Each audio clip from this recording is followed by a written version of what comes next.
So what's up po sa inyo mga ka-repair? So mag-unbox po tayo ngayon. Ang kakarating lang na power supply by Kishaw. O ano pa mag-pronounce doon.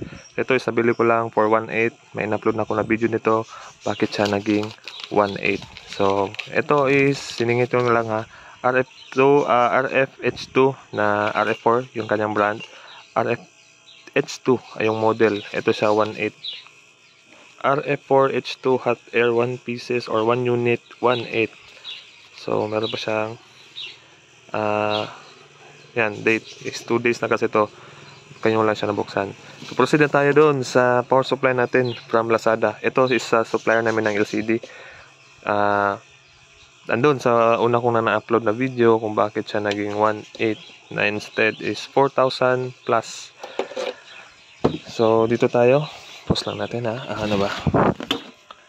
Ulit dito tayo ulit sa power supply kasi dandahan ako ng upgrade since electrician kasi din tayo, motor repair, wirings at sasakyan. Nag step down muna ako ng konti sa kanila at focus ako upgrade ako kaunti ng phone repair, kaya nag order ako ng mga basic lang muna na gamit. Ito is for parts removal sa likod like back cover and LCD. So kasi yung SMD natin na 850 Gordak nasira yung kanyang nozzle. So dito yan siya. Nag-order tayo ng replacement lang. Lalagyan ko na lang yan siya ng limit switch para paglagay natin doon, automatic mawala na yung kanyang init. Kasi pag minsan hindi natin ma-off yung kanyang init, sunog yung kanyang filament pag ilang oras straight under. Ito kasi is automatic. So iligpit ko lang muna, then proceed tayo sa power supply unboxing.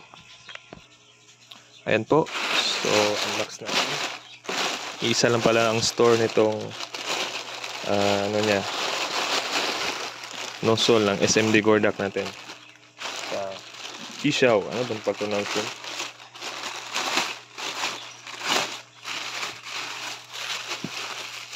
Ito yung nozzle ng ating Gordak SMD. Buksan ko na lang din, singit ko na lang din dito sa video. Pagpasensya nyo na kung marami akong nasingit.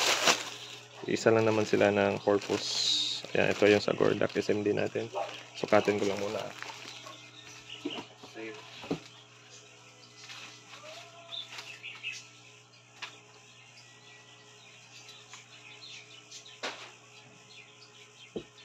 Same lang. So parehas lang sila.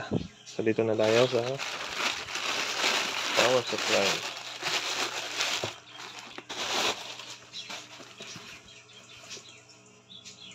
Galing pa itong China. Yan. So masyadong gumagalaw yung ating tripod. Yan.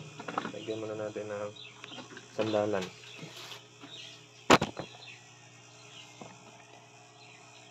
Ayan po.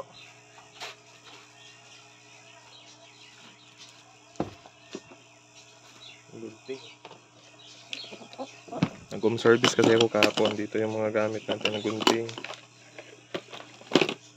Bendo yung nirepair ko kahapon.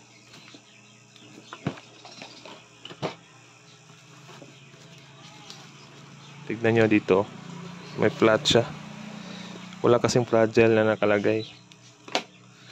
Ano, baka kasi sira. Ipaklaro natin sa screen para ma-send natin sa supplier.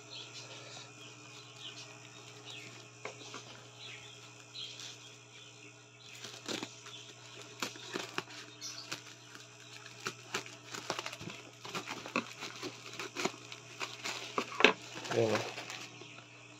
Ayan, diba? Wala, remodel. Importante may video.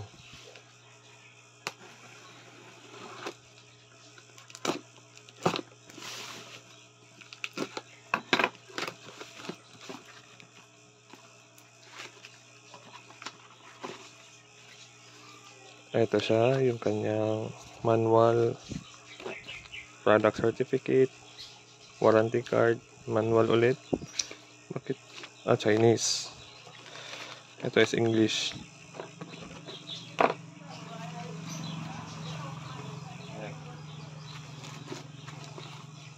Ito yung kanyang EU plug din. Hindi siya US plug. Ito yung kasama niya. Alligator clip. Wala siyang ground.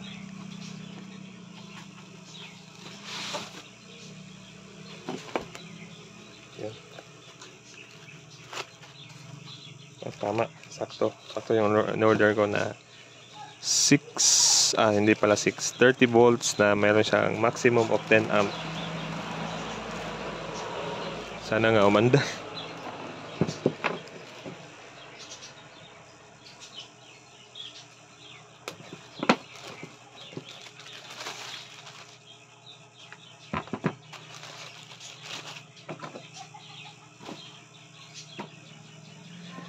So, okay, the best part, dito na tayo sa best part is ito, try na natin siya. Actually, guys, or mga kabuting-ting ko dyan, hindi pa talaga ako expert sa mga ganito.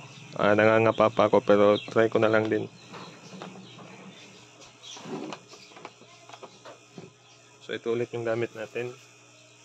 Hindi na tayo maglagay ng adapter. Make sure na naka-off. Meron din pala siyang fuse sa likod. Specs niya sa likod. Ang fuse natin is use only with 250 volts na fuse. At yung kanyang fuse is 3.15 amp. Size is 5 by 20 mm. Ang liit ng unique yung kanyang size ng fuse. Hindi sila kagaya ng mga 10 amp, 2 amp. Meron siyang 3.15 amp or 3 to 15 amp. Basta point yan siya. 3.15 amp. Output voltage is 30 volts. 0 to 30 volts, 0 to 10 amp. Ano to? Not flat. And then input is AC 230 volts plus minus 10%. Model is SPS C3010S. Kita ba? Sorry. Yan.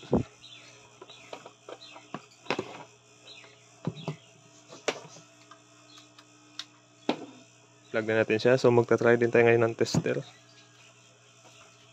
Toolbox ulit.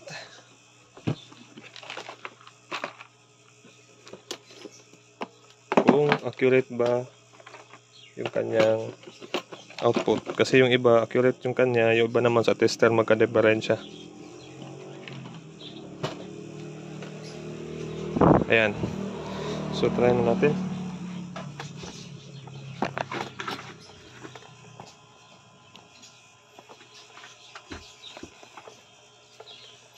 Sorry kung sobrang galaw. Ayan po.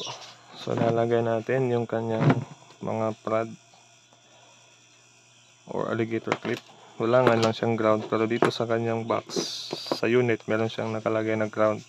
So red to red, black to black. Then tester natin.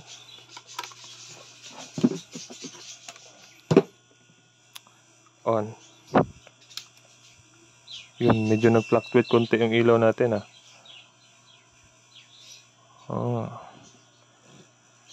So output, mag-set tayo ng 11 point, set natin sa 20 volts, 0.90. Set natin yung tester natin sa 200 volts DC. Kasi DC naman ang output nito, hindi AC. Direct current lang siya. And then 20.90, 20.9, hanggang na dito is 20.8. So test natin ulit. 19.9, 19.8. So 0.1 yung kanyang difference. Medyo okay na din compare sa iba na nakikita ko sa review. Sobrang layo ng kanilang point. And then 18.9, 13.9. So pindutin natin. Para saan ba itong point? Hindi ko ma-press yung point. Ito.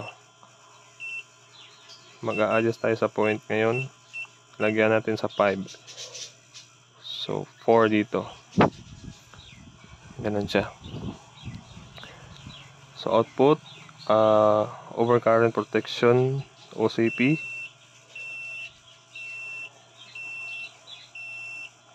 So overcurrent siya. Ilan ba dapat? OCP. over voltage protection. Try nga natin mag OCP, over current protection, over voltage protection. Try nga natin i-short. Set lang muna natin sa 5 volts.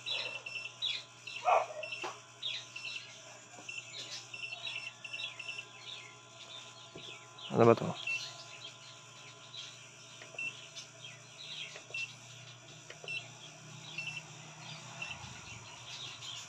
Yan muna natin na. So lagyan natin sa 5 volts. 5 volts ba? 0.5 lang siya eh. 0 5. Okay.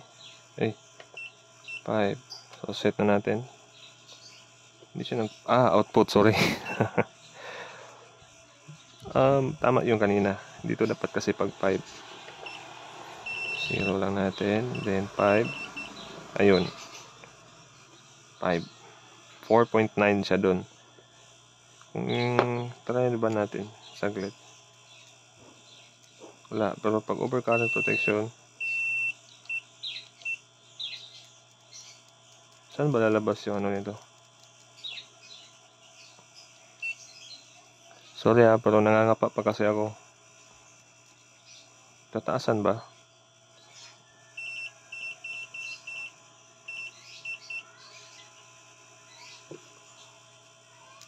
Output.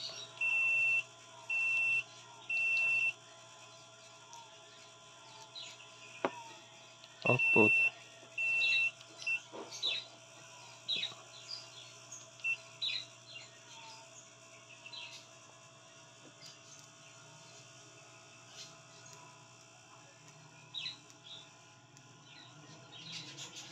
Yun, nag-OCC.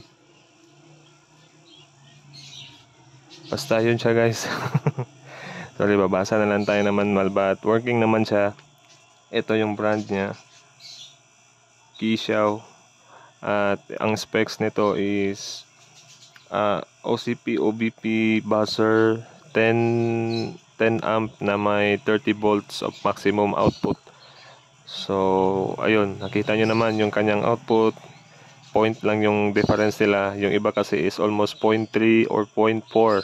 Dito is 0.1 lang yung kanilang difference based sa tester natin. So yun. And thanks for watching. This is Ricky Neutron on YouTube. And next video na lang natin siya i-review pag na-master na natin lahat. Kasi more on practice pa din po ako dito sa mga ganitong equipment. Kasi first time ko pa lang din. Since ang inaayos kasi natin is electrical wirings, sasakyan wirings, motorcycle wirings, at iba pang mga wiring. Sinideline lang muna natin tong phone technician. But ngayon is nandahan na muna akong mag-a-upgrade. And then kasi klase din po yung nire-repair natin dito. Kahit yung mga yan, mga communication radio, fishing, ayan, kahit ano, basta may involved sa wirings, electronics, and etc. So, kung nagustuhan nyo itong video natin, kahit hindi ko pa siya na-master, please do subscribe para updated kayo sa upcoming video tutorial natin na i-upload. So, maraming salamat sa panonood at umabot kayo dito sa almost 14 minutes video natin. Ito po siya, okay naman, at kailangan din po natin ng video para may balik natin sa seller if in case. But advice ko sa inyo, once na umorder kayo, huwag nyo muna i-click kung sa app, sa Lazada or Shopee, yung receive kung hindi nyo pa na-try. Para pag may problema, i-click nyo yung return, refund. May iba kasi na pag padala nyo agad sa GNT, wala na kayong babayaran yan. Pag na-detect ng seller, automatic refund yan. May ibang seller din na kailangan pa dumating yung parcel doon sa China or kung saan sa seller ang address nito bago kayo refundan. But in my case, sa akin, pag na-detect na nila na nasa GNT na, automatic refund yan siya agad kasi hindi pa nila na-receive yung parcel.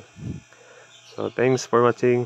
Again, Ricky Neutron sa YouTube at Ricky Neutron din po sa Google Map from Toril, Davao City.